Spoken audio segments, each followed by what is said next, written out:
السلام علیکم ورحمۃ اللہ وبرکاتہ۔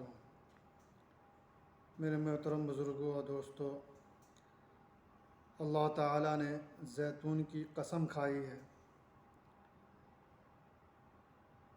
میرے محترم بزرگوں اور دوستوں، آپ لوگ خیر و عافیت سے ہوں گے، امید کرتا ہوں کہ آپ لوگ خیریت سے ہوں گے۔ اللہ تبارک و تعالیٰ نے زیتون کی قسم کھائی ہے۔ اللہ تعالیٰ نے قرآن حکیم کی سورہ والتین میں زیتون کی قسم کھائی ہے۔ اسی سے زیتون کی اہمیت و افادیت کا اندازہ کیا جا سکتا ہے کہ جس شے کی قسم حکیم واحد و مطلق کھا رہا ہے، اس میں شفا کے کیا کیا خزانے نہ چھپے ہوں گے۔ میرے محترم بزرگوں اور دوستوں، دھیان دیجیے گا۔ میرے اندر جہاں تک علم ہوگا وہاں تک انشاءاللہ آپ لوگوں تک پہنچاؤں گا۔ اگر آپ لوگ میری ویڈیو پر پہلی مرتبہ آئے ہیں تو میری ویڈیو کو لائک کریں اور سبسکرائب کریں۔ تو میرے محترم بزرگوں اور دوستوں، میرے نوجوان ساتھیوں، میں نے زیتون کے علاج کے بارے میں بتا رہا تھا، زیتون کے تیل کے بارے میں۔ احادیث نبی صلی اللہ علیہ وسلم در باب زیتون، ابن ماجہ اور ترمذی میں حضرت ابو ہریرہ رضی اللہ عنہ سے روایت ہے کہ نبی کریم صلی اللہ علیہ وسلم نے ارشاد فرمایا، زیتون کھاؤ اور اس کو لگاؤ کہ یہ ایک مبارک درخت سے حاصل کیا گیا ہے۔ دوسری جگہ حضرت عکرمہ بن جابر رضی اللہ عنہ سے روایت ہے کہ نبی کریم صلی اللہ علیہ وسلم نے ارشاد فرمایا، تمہارے لیے زیتون کا تیل موجود ہے، اسے کھاؤ اور بدن پر اس کی مالش کرو، یہ بواسیر میں فائدہ دیتا ہے۔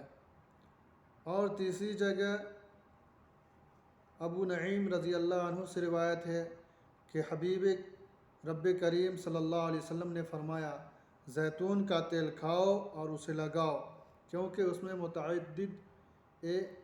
متعدد روایت میں کم و از کم 70 بیماریوں سے شفا ہے،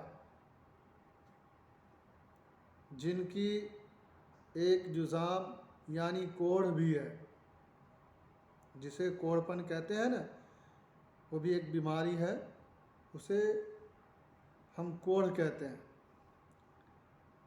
پھر ایک جگہ بہقی اور ابن ماجہ میں حضرت عبداللہ بن عمر رضی اللہ عنہ سے روایت ہے کہ سرکار دو عالم صلی اللہ علیہ وسلم نے فرمایا، روغن زیتون کو بطور سالن استعمال کرو اور اس کا روغن لگاؤ کہ یہ ایک مبارک درخت سے حاصل ہوتا ہے۔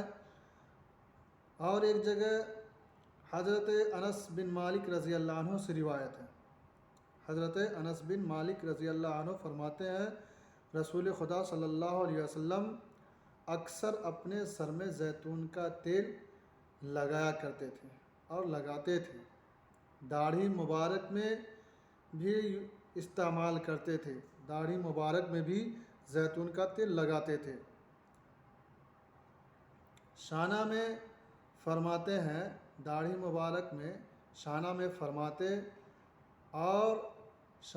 فرماتے اور عمامہ مبارک کے نیچے باریک کپڑا رکھتے، جو روغن کا تیل زیتون کا تیل سے عمامہ تر ہوتا تھا، اس لیے ایک باریک کپڑا عمامہ کے نیچے رکھ لیتے تھے زیتون کا تیل لگانے کے بعد۔